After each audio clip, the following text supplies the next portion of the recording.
sekolah pasti udah nggak asing lagi kan di telinga kalian semua? Ya, Bu. Oke, untuk memulai pembelajaran kita pada hari ini, Ibu minta tolong untuk ketua kelas membacakan doa terlebih dahulu.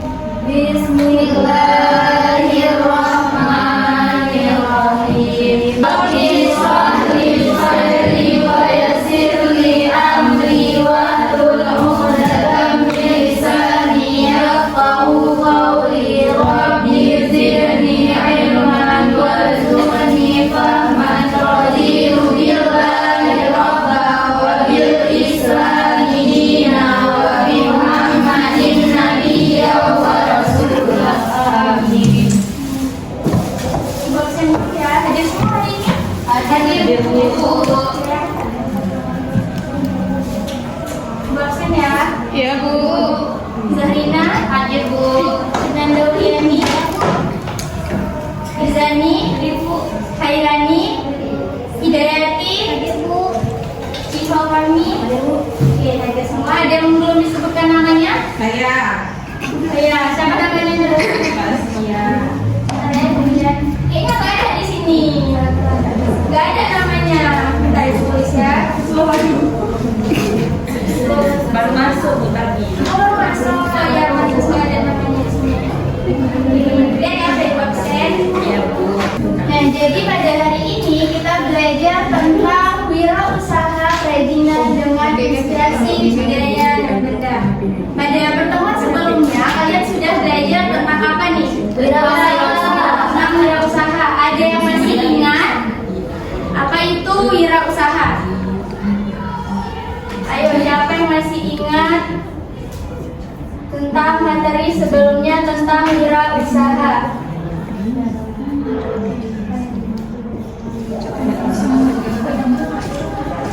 Wirausaha adalah kegiatan usaha atau bisnis mandiri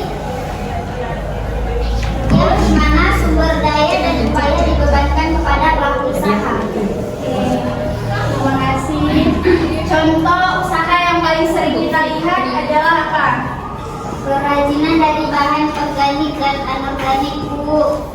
Terima kasih, Nanda.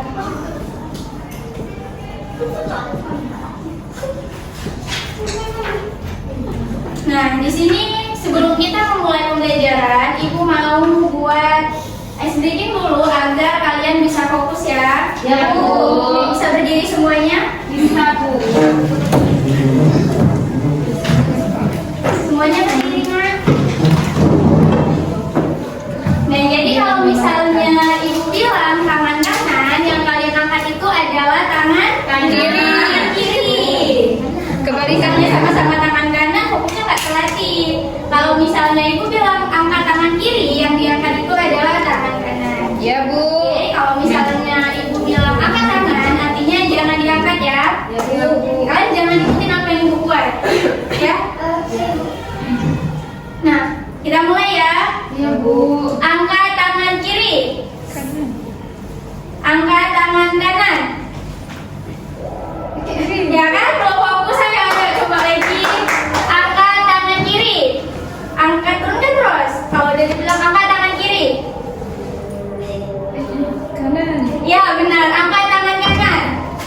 Turunkan. Angkat tangan kanan. Angkat tangan kanan. Ya. Oke, angkat tangan kiri. Jangan angkat. Angkat. Angkat. Angkat dari berarti kebalikannya. Oke, sekali aja. Bagus. Angkat tangan. Jangan diangkat. Oke ya, angkat tangan kiri. Angkat tangan kanan. Jangan angkat. Angkat. Angkat. Oke, udah makasih. Nah, di sini kita belajar tentang wirausaha kerajinan dengan inspirasi budaya dan benda.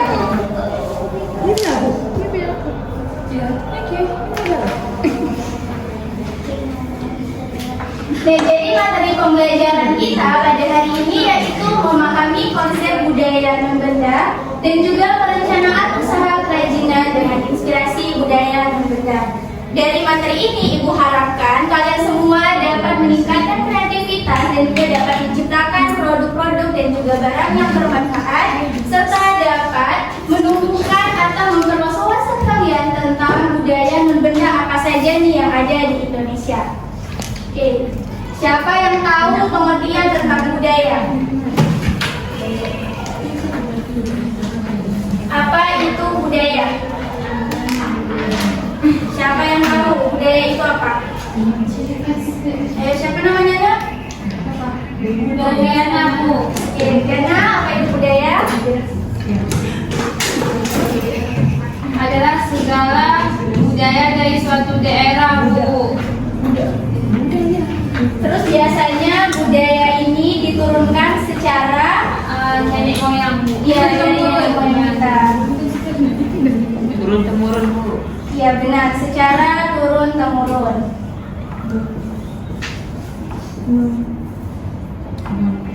Nah, jika kita berbicara tentang budaya lokal dan benda, apa yang terbayang atau terlintas di pikiran kalian? Ada. Ya benar sekali ada. Jadi budaya lokal dan benda ini merupakan budaya yang diturunkan secara turun menurun, tetapi bukan dalam bentuk benda atau bukan dalam bentuk yang bisa terlihat. Misalnya kalau yang bisa terlihat kan kayak contohnya keris, terus ada di Aceh sendiri itu ada kopiah Maketuk. Nah itu termasuk dari artefak atau objek budaya.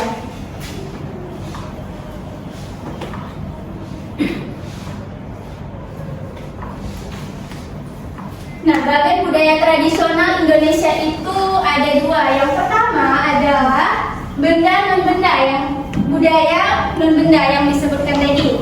Contohnya ada pantun, cerita rakyat, tarian, dan juga upacara adat. Kalau misalnya pantun, daerah Indonesia yang paling sering kita lihat menggunakan pantun itu berasal dari daerah mana? Betawi. Ya, benar, dari daerah Betawi. Nah, kalau cerita rakyat nih yang paling sering didengar itu tentang apa? Maling Ya, Malin Kundang dari daerah Padang, dari daerah Sumatera Barat. Oke, kalau tarian sendiri ada banyak sekali kan di Indonesia ini, dari semua daerah Indonesia ini, dari kabupatennya, dari kotanya, dari provinsi itu memiliki tarian yang berbeda-beda. Selanjutnya ada upacara adat. Kalau di Aceh sendiri apa upacara adat yang kalian tahu? Ya, Besinju adalah salah satu contoh dari upacara adat.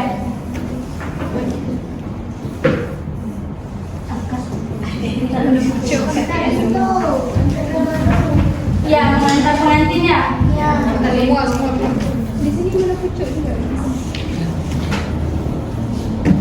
Itu biasanya dari pihak pria ya. Iya. Ya. Iya. Di sini meminta tolong 2 orang untuk bantu ibu menempelkan kapak. Siapa? 2 orang.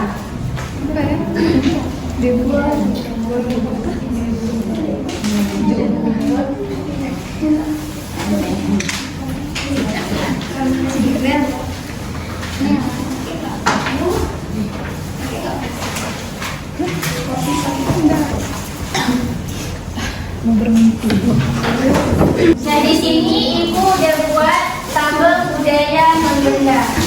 Nah, berdasarkan bagian yang ada di layar itu, budaya non-benda itu terbagi menjadi pantun, cerita rakyat, tarian, dan juga upacara adat. Nah, di sini ya masuk.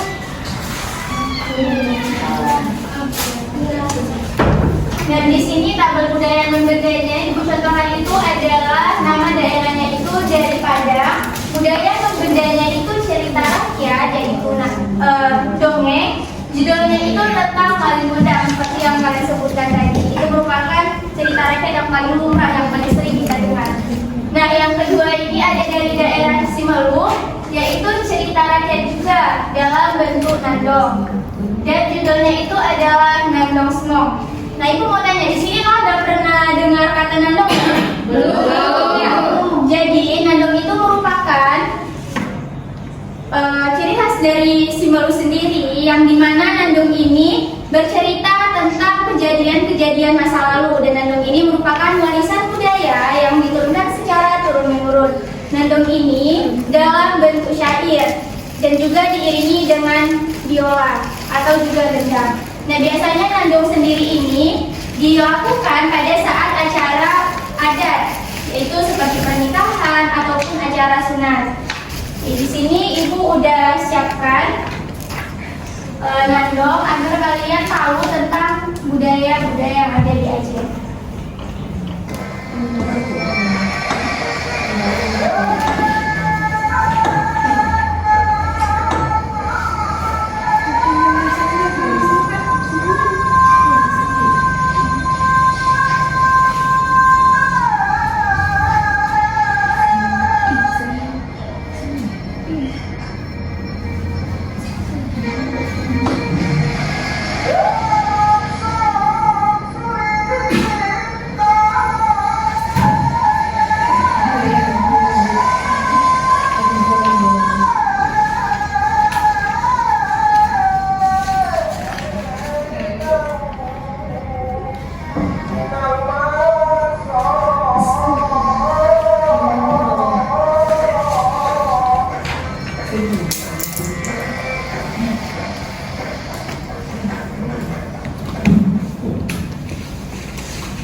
Kita lihat sama-sama. Jadi nandong ini merupakan warisan turun-temurun dari nenek moyang yang ada di Simelu dulunya, karena tsunami itu terjadi sebelum tahun 2004. Nah, pada tahun 1800 dan juga 1900 tsunami itu pernah terjadi di Simelu. Jadi nenek moyang Simelu itu dulu memperlihatkan bagaimana proses terjadinya tsunami, yaitu dimulai dari air laut yang mulai surut. Nah, di situ pada zaman dulu kalau misalnya air laut itu mulai surut, maka ikan-ikan akan pada bermunculan ke permukaan. Nah, jadi banyak masyarakat Simelu yang berada di pesisiran pantai itu datang ke sana untuk mengambil ikan, karena itu merupakan suatu rezeki bagi mereka karena mereka belum mengetahui.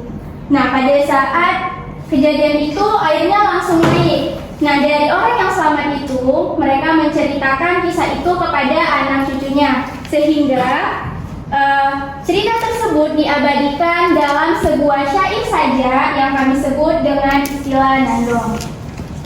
Dan nandong semua ini berhasil untuk membuktikan bahwasannya warisan dari nenek moyang kita itu merupakan suatu manfaat bagi orang-orang yang ada di kehidupan selanjutnya. Karena pada tahun 2004 tsunami yang terjadi pada bulan 12 pada tahun 2004 itu kan itu titiknya itu di daerah barat Aceh kan. Nah, untuk Simelu sendiri itu korbannya hanya 6 orang, alhamdulillahnya.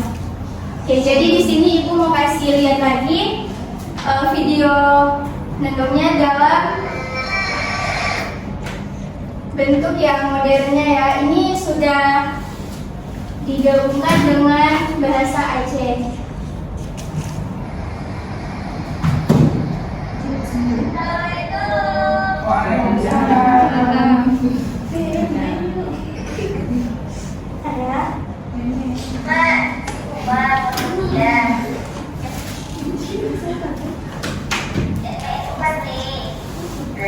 Tapi hati-hati, belok spot.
bahasa Aceh pada umumnya. Iya, Bu. Nah, dikarenakan Aceh sendiri itu memiliki beragam bahasa. Jadi ada beberapa daerah yang tidak menggunakan bahasa Aceh karena memiliki bahasanya sendiri. Ada yang ingin ditanyakan? Nggak ada ya? Oke. Di sini Ibu ada kuis untuk kalian. Jadi Ibu mau kalian membentuk kelompok. Kelompoknya itu bisa 2 orang satu kelompoknya. Jadi duduk satu meja aja ya. Nah, di sini kuisnya berhubungan dengan ini. Tadi kita sudah belajar banyak sekali tentang budaya dan benda apa saja yang ada di Indonesia. Dari luar dari daerah Aceh pun kita sudah belajar. Jadi di sini kan ada beberapa daerah nih yang tinggal. Jadi Ibu mau kalian sebutkan nama daerahnya, terus budaya dan benda apa yang ada dari daerah tersebut dan judulnya apa.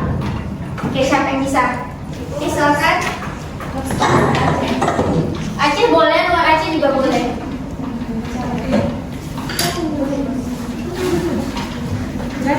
Majunya bisa 2 orang ya, karena ini ada 2. Siapa lagi satu? Saya Bu. Saya. Iya, Tro boleh. Dia Nadia.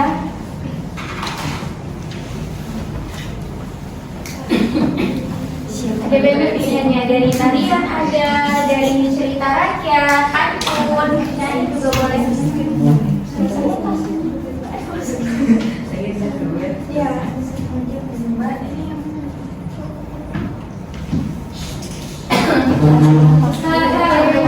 Nyalanya ada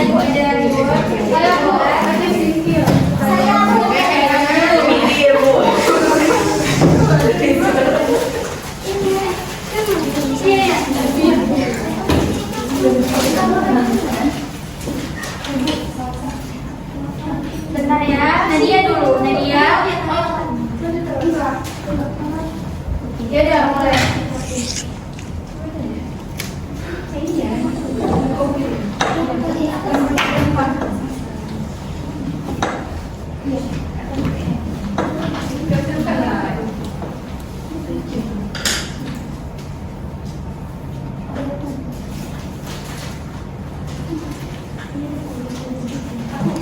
Oke, makasih Nutro. Oke, Nadia. Diana, kalau misalnya satu lagi siapa?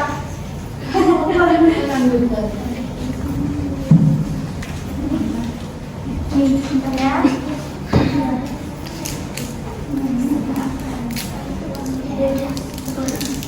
Iya. Dan tapi bentar ya, Mbak, ya.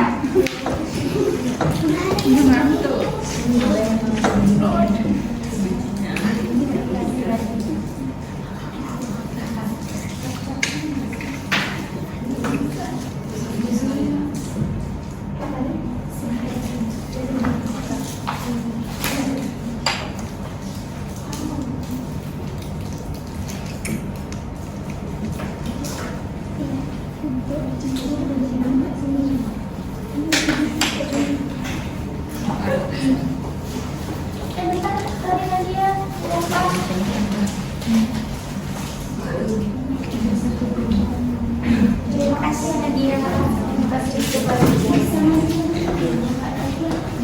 Bentar ya, masih ada satu lagi. Nah, Anda bisa maju.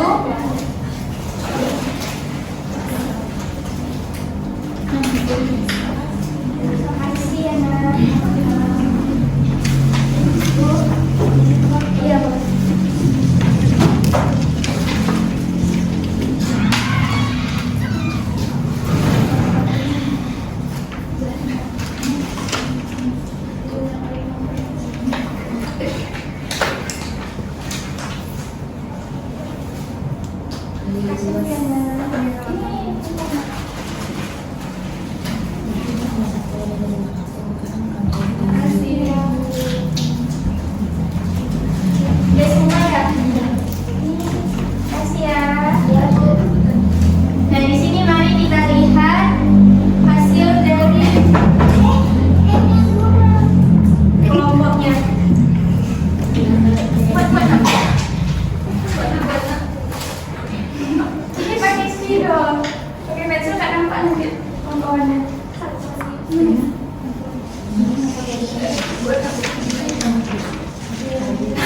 Nah, di sini mari kita analisa apa yang sudah diisi oleh teman-temannya.